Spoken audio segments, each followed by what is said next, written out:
आज हम बात करेंगे बिल्कुल लो रिस्क में आप 50,000 रुपये इन्वेस्ट करके कैसे 1 करोड़ 18 लाख का कॉर्पस बना सकते हैं। और ये फंड्स किस टाइप के इन्वेस्टर के लिए सूटेबल होगा। और आप 2,000 की एसआईपी करते हो तो कैसे 2 करोड़ का कॉर्पस तैयार कर सकते हो। बस इसके लिए आपको थोड़ा सा पैसेंस रखना पड़ेगा। तो चलिए वीडियो को शुरू करते हैं। वीडियो को शुरू करने से पहले आपसे रिक्वेस्ट है कि आप चैनल पे पहली बार आए हैं तो चैनल को सब्सक्राइब और वीडियो को लाइक शेयर जरूर कर दीजिएगा। तो चलिए शुरू करते हैं। सबसे पहले जान लेते हैं ये लार्ज और मिड कैप फंड की बात कर रहा हूँ, जो कि लार्ज और मिड कैप पहले जान लेते हैं लार्ज और मिड कैप फंड कौन से होते हैं।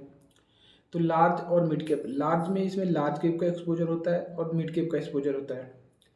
एज पर रूल देखे सेबी के तो 35% की एक्सपोजर मिड कैप और लार्ज कैप में होनी चाहिए।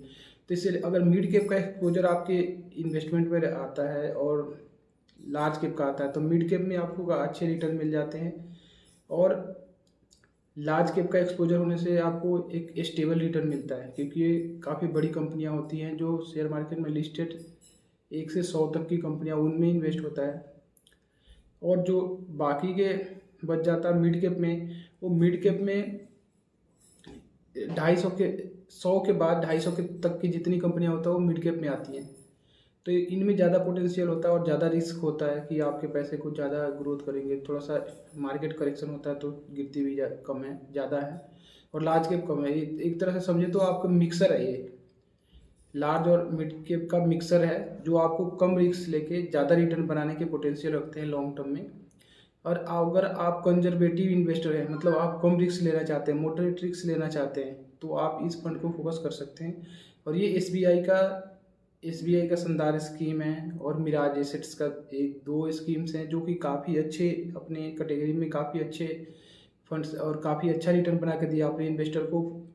जिस एक्सपेक्टेशन के साथ इसमें इन्वेस्ट किया पैसे, उस एक्सपेक्टेशन पर खरा उतरा है। और बाकी के इसके जो खड़ा उतरा है फंड, तो आप भी इस फंड को फोकस कर सकते हो। अगर आप अपने गोल के अकॉर्डिंगली आप चेक कर सकते हो और कि आपको कितने की लमसम कितने की एसआईपी करनी होगी। सबसे बात करें पहले Mirae its large and mid cap के फंड की बात, तो इसकी 1 साल की रिटर्न की बात करें तो 40.63 है, जो कि काफ़ी अच्छा है।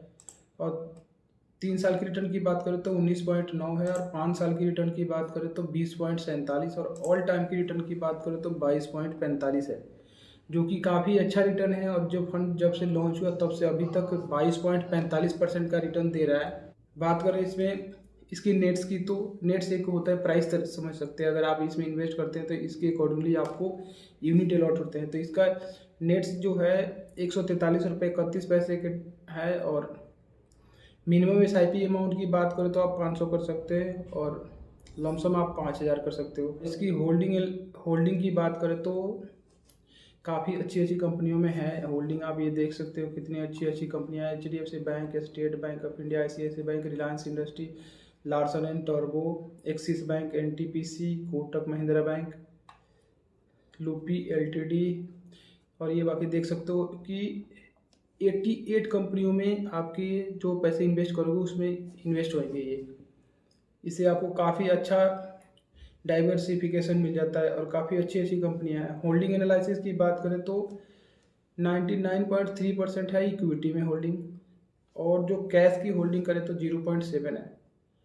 तो इन्होंने इक्विटी में ज़्यादा एक्सपोजर रखा है, इससे आपको रिटर्न ज़्यादा बनेंगे। सेक्टर लोकेशन की बात करें तो फाइनेंशियल में 27.3 है, और अदर में 17%, सर्विस में 10.2, और एनर्जी में 9.4, और कंस्ट्रक्शन में 8.8 है, और हेल्थ में 8.1 है, और टेक्नोलॉजी में 7.2, और ऑटोमोबाइल्स में 6.6 का है।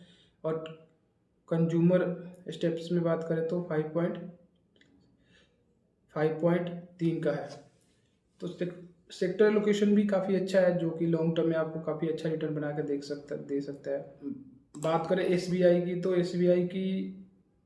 एसबीआई भी काफ़ी शानदार फंड है इस कैटेगरी का। 1 साल की रिटर्न की बात करें तो 34.83 है, 3 साल की 22.24, और 5 साल की बात करें तो 19.13, और 5 ऑल टाइम की रिटर्न की बात करें तो 17.58, यानी 17.5% मान के चलते होते। जब से फंड लॉन्च हुआ तब से अभी 17.5% का रिटर्न दे रहा है।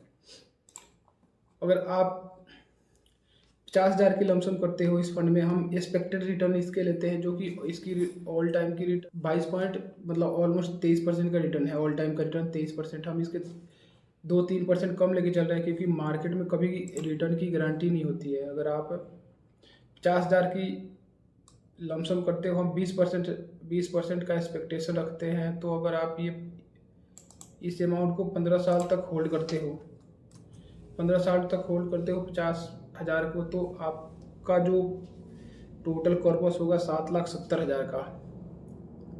और आप इसी अमाउंट को रहने देते हो और 20 साल तक होल्ड करते हो तो 16 लाख का हो जाएगा। और इसी को आप 25 साल तक होल्ड कर लेते हो तो 47,69,000 के कॉर्पस हो जाएगा। और इसी को आप 30 साल तक होल्ड कर लोगे तो 1,18,00,000 का कॉर्पस बन जाएगा। तो अगर आप म्यूचुअल फंड में इन्वेस्ट कर रहे हो तो एक अपना गोल रखो कि एटलीस्ट 1 करोड़ तो बनाने ही है, क्योंकि अगर लॉन्ग टर्म तक आप बने रहते हो तो 1 करोड़ म्यूचुअल फंड में इजीली बन जाते हैं, कोई बड़ी बात नहीं है। यहाँ से आपको इन्फ्लेशन को बीट करता हुआ अच्छा रिटर्न मिलता है, और जो मार्केट में कोई सभी इन्वेस्टमेंट ऑप्शन है उनसे काफ़ी अच्छा रिटर्न मिलेगा आपको, उनसे तो अच्छा ही मिलेगा। अगर मार्केट कितने भी बुरे परफॉर्म करेगी तो भी उनसे ज़्यादा रिटर्न बनेगा आपको। बस आपको थोड़ा सा पैसेंस रखना पड़ेगा। और इसमें रिस्क, मार्केट रिस्क को अगर समझने की बात करें तो आपकी होल्डिंग की रिस्क होती है। अगर मान लो मार्केट गिर गया, आपकी वैल्यू 1,00,000 की 40,000 होगी, 50,000 होगी, 60 हो जाएगी, चाहे 90 होगी, तो अगर आप उसको नहीं छेड़ते, नहीं विड्रॉ करते, तो आपके पैसे फिर वहीं उससे ऊपर चले जाएंगे। अगर वहीं से निकाल लिए आपने तब वो लॉस होता है।